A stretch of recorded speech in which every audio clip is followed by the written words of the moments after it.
El secretario de Seguridad y Protección Ciudadana, Omar García Harfuch, ha impulsado en sus primeros 6 meses en el cargo la reconstrucción de una Policía Nacional Civil con facultades de prevención, investigación y reacción a delitos y situaciones de alto impacto. La actual administración federal ha decidido apostar nuevamente por un cuerpo policial. Ciudad de México. Edificio de Justicia Federal. Piso 7. Sala de audiencias privadas. Lo que parecía una oficina normal, con paredes de madera, persianas americanas y una cafetera encendida, resultó ser el centro de vigilancia más delicado de todo el sistema judicial. La DEA había seguido una pista desde hace meses. No era sobre drogas ni armas, era sobre información. Cada vez que un caso vinculado a los Chapitos llegaba a esa sala, ocurría lo mismo. Se caía por falta de pruebas. Los expedientes eran sellados. Los peritos no eran localizables y los testigos desaparecían. Pero no fue hasta que un informante interno, cuyo nombre no ha sido revelado, logró ingresar una memoria cifrada a manos de un agente encubierto, que la verdad comenzó a emerger. En el archivo había solo un video, ángulo superior. Desde una esquina del techo, la imagen era clara. El juez federal, identificado como Arturo N., recibiendo un sobre amarillo grueso de manos de un hombre con acento del norte, cara tapada y botas tácticas. La DEA solicitó acceso discreto. Pero no esperaron a las autoridades mexicanas. 2 días después, a las 4:11 a.m., técnicos de la DEA y del CNI entraron al edificio disfrazados de personal de limpieza. Tenían solo 11 minutos antes de que se activara el primer turno de vigilancia. Sabían a dónde ir y sabían lo que buscaban. Una esquina falsa, un panel móvil detrás del reloj de pared. Y lo encontraron. 3 cámaras ocultas, microfónicas, con micrófonos omnidireccionales y memoria independiente, capaces de grabar hasta 72 horas sin conexión, instaladas dentro del propio mobiliario judicial. No estaban ahí para vigilar al juez, estaban para vigilar lo que se decía. ¿Y quién lo decía? Porque cada decisión, cada reunión, cada consulta con fiscales o defensores era registrada y enviada, no a una base de datos oficial, sino a un servidor en Culiacán. Un servidor vinculado a una empresa de tecnología rural, que en realidad servía como tapadera de comunicación interna para operadores de los Chapitos. El juez Arturo N. estaba rodeado, y ni siquiera lo sabía, o quizás sí. Y por eso jamás abría su propio correo. Por eso pedía café siempre a la misma hora. Por eso mandaba cerrar la puerta con doble llave. Y aún así, no bastó. Cuando Harfuch leyó el informe enviado, por enlace directo desde Washington, no perdió tiempo en trámites. Ya no se trataba solo de corrupción. Se trataba de espionaje institucional. Y de una red que iba más allá del juez Arturo N. Al día siguiente, activó una célula interna de contrainteligencia. No se movieron como policía, no se presentaron como autoridad. Se infiltraron como pasantes, como abogados, como choferes, de confianza. Porque el siguiente paso no era arrestar, era entender cuán profundo llegaba la red y quién estaba filtrando desde adentro del mismo sistema judicial. El punto de quiebre fue el asistente personal del juez, un hombre silencioso, sin redes sociales, aparentemente inofensivo, pero dueño de una bodega en Naucalpan, donde, tras 3 días de vigilancia, se descubrieron señales de transmisión por radiofrecuencia, codificadas y constantes. La señal no iba a ningún canal nacional. Iba directo a una zona rural en Badiraguato, donde se encontraba una finca propiedad de un prestanombres vinculado al círculo de Iván Archibaldo. Ahí no había antenas visibles, solo un repetidor camuflado y una torre con base enterrada entre los árboles. La justicia mexicana estaba siendo escuchada. Desde Sinaloa, el asistente fue detenido saliendo del juzgado, con su mochila habitual, un tupper de comida y una USB escondida en el fondo del termo, dentro de la memoria. 3 grabaciones inéditas de reuniones privadas entre jueces federales. Una lista de expedientes de interés marcados con estrellas. Y una carpeta titulada Protegidos, nivel 2. Ese archivo tenía fotografías, más de 60. Rostros de imputados, algunos presos, otros recién liberados, todos vinculados, de una forma u otra, a la estructura de los chapitos. La filtración era total, y no era reciente. Llevaba al menos 4 años operando.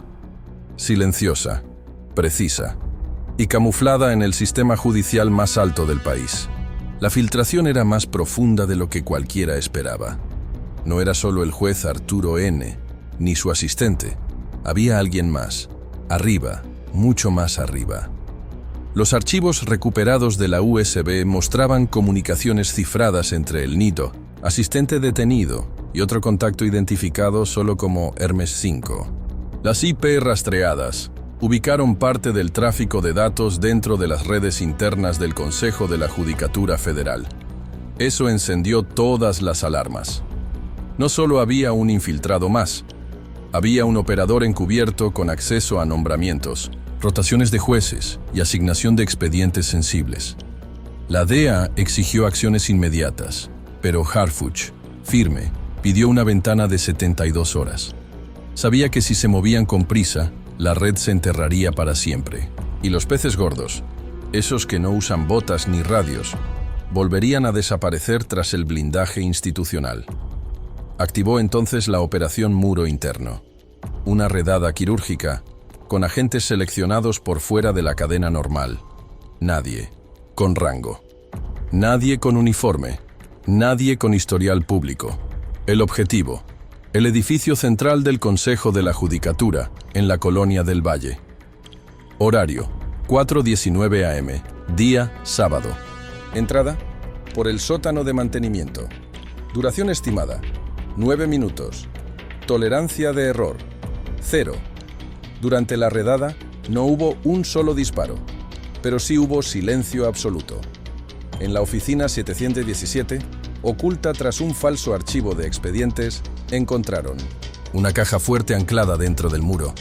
Y dentro de ella, 2 cosas: un teléfono satelital sellado y un pasaporte diplomático a nombre de un juez federal activo.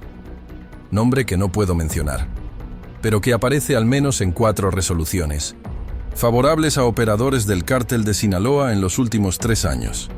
La reacción en el Palacio Nacional fue inmediata. La línea directa entre Harfuch y altos mandos se encendió. Y mientras la noticia no llegaba a los medios, el juez fue licenciado por motivos personales esa misma mañana. Sin declaraciones, sin defensa, sin despedida. El teléfono satelital fue enviado a los laboratorios de la DEA. Lo que contiene aún no se ha revelado públicamente. Pero una fuente cercana al equipo legal lo resumió en una frase: si eso sale, no caen solo jueces, caen senadores. Y en ese momento, Harfuch entendió que la guerra contra los chapitos no solo se libra en ranchos, avionetas o laboratorios, también se libra en pasillos alfombrados, con toga y martillo. Y a veces, el enemigo más peligroso no es el que dispara, es el que firma. El satelital incautado resultó ser una cápsula de secretos, encriptado a nivel militar, protegido con doble autenticación biométrica y sincronizado con una red de comunicación paralela que operaba con tecnología israelí, solo accesible para 5 números registrados. Tras 14 horas de trabajo forense, lograron abrirlo. Y lo que vieron dejó helados a todos. No eran llamadas, ni mensajes de texto. Eran grabaciones de voz, encriptadas, entre jueces, un senador en funciones y un operador de los chapitos, identificado como el Nano. El Nano no aparecía en los radares públicos, pero su voz sí. Ya había sido registrada por la DEA durante 1960, una operación fallida en Phoenix. Se sabía que era intermediario, el que negociaba rutas legales para lavar dinero a través de campañas políticas y donaciones disfrazadas. En uno de los audios se le escucha decir: «Tranquilo, licenciado, usted resuelve ese expediente y nosotros le renovamos la nómina hasta 2027, con retroactivo». En otro audio, un funcionario de nivel federal menciona: «Ya lo bajamos del sistema, mañana lo amparan, pero háblele a Harfuch. Ese cabrón no está jugando, está escarbando, y si llega a la comisión, se va a llevar medio gabinete». Las grabaciones no solo confirmaban la corrupción, sino el miedo que el nombre Harfuch ya provocaba dentro de las instituciones. Mientras tanto, los archivos recuperados del satelital fueron encriptados nuevamente, resguardados bajo el código Nemesio 5 y enviados a una bóveda digital en Langley. El círculo era más grande de lo que se pensaba y más peligroso, porque ya no solo estaban en juego cargamentos, rutas o territorios. Ahora estaba en juego el equilibrio de poderes, independencia judicial y la seguridad misma del Estado. Pero Harfuch no frenó, ni pidió protección, ni buscó negociar. Solo dejó una frase ante su equipo más cercano. Ya sabemos quiénes son. Ahora vamos por los que los sostienen. Y ese fue el inicio de una nueva etapa, más silenciosa, más fina, más mortal. Porque cuando los jueces se convierten en piezas del narco, la justicia no se muere, se vende. Y Harfuch no estaba dispuesto a pagar, estaba dispuesto a derrumbar. Lo que vino después no fue una redada, ni una persecución. Fue una depuración silenciosa al más alto nivel. Porque Harfuch ya no apuntaba a sicarios ni a bodegas con drogas. Apuntaba a despachos con aire acondicionado y a escritorios que huelen a madera fina. La evidencia filtrada por el satelital llevó al nombre de una consultora política con sede en Querétaro. Su fachada: asesoría en campañas, marketing electoral, encuestas. Pero sus cuentas contaban otra historia. Entradas: millonarias en efectivo, pagos en criptomonedas y transferencias a cuentas en Panamá, Malta y Chipre. Una auditoría encubierta, ordenada desde la Unidad de Inteligencia Financiera, confirmó que esta consultora había financiado al menos 3 campañas locales en Jalisco y Baja California. ¿El patrón en común? Los 3 ganadores habían protegido operadores financieros del cártel de Sinaloa. Uno incluso había visitado Culiacán, bajo custodia privada, a puerta cerrada, sin prensa. Uno de los documentos extraídos de la consultora tenía una tabla, fechas, montos, destinos, y al lado, con marcador rojo: paquete, Chapitos, Plus Poder Judicial, confirmado vía el Nano. Ese documento era dinamita pura. El informe llegó a manos del círculo más cerrado de Harfuch, y él solo dijo: esto no es narcotráfico, esto es cogobierno. Esa noche se convocó una reunión discreta con altos mandos de la DEA y de la embajada. No fue en una oficina, fue en un hangar, con los teléfonos apagados y rodeados por un perímetro de silencio absoluto.